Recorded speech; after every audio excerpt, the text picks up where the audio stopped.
Hola chicos, ¿cómo están? Bien, el tema que vamos a dar hoy son los puertos de una computadora. Este tema viene de la mano con lo que veníamos hablando ya en las clases anteriores, que si recuerdan son los periféricos.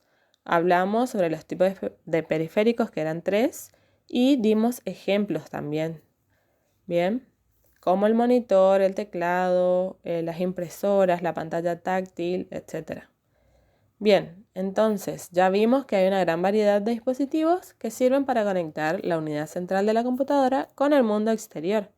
Pero ¿qué pasa?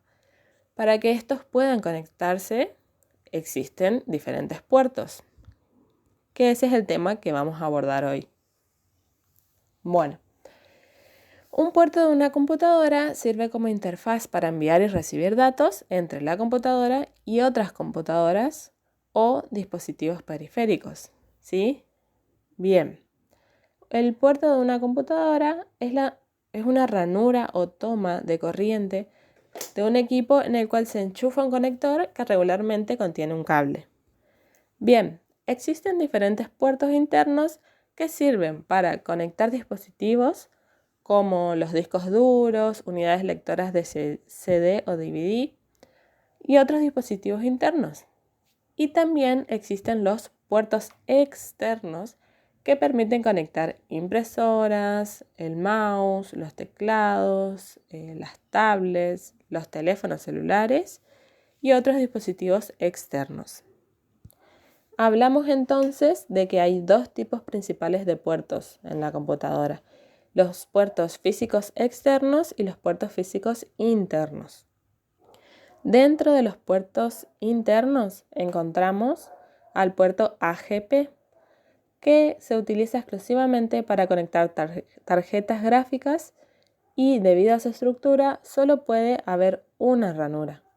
Esta ranura mide unos 8 centímetros y se encuentra a un lado de las ranuras PCI. El puerto PCI es utilizado mayormente para conectar tarjetas gráficas. El PCI Express en 2016 es percibido como un estándar de las placas base para PC, especialmente en tarjetas gráficas. Luego tenemos el puerto ID, que es un conector y sirve para el disco duro. Recibe el nombre oficial de interfaz ATA y por regla general vienen dos conectores ID en la tarjeta madre. Los conectores ID se identifican por tener 40 patas macho en dos hileras de 20 cada una, con una pata faltante a la mitad de la hilera. Los conectores pueden tener un conector intermedio adicional para poder conectar dos unidades de disco. También tenemos el puerto SATA o Serial ATA, que es el nuevo estándar de conexión de discos duros. Se podría decir que es la evolución del puerto ID.